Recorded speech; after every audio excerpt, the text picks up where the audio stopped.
the two rocks.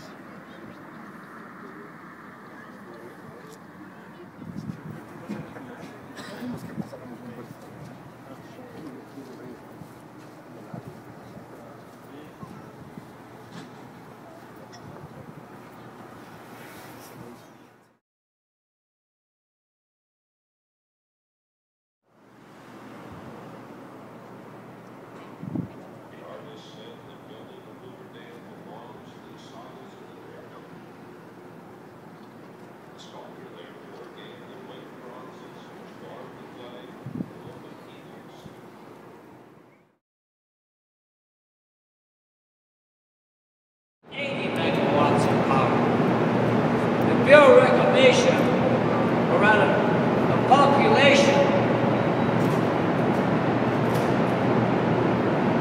of this area when the sewer dam was built was 1.5 million people. Raised spillway on the side of the dam. That's a lot of water. So once flood water was coming down, they also were forced to run every generator power plant, opened up all these internal valves, and let as much water flush into the river as possible. And that went on for 66 days around the clock. During that time, the level of the lake actually got high enough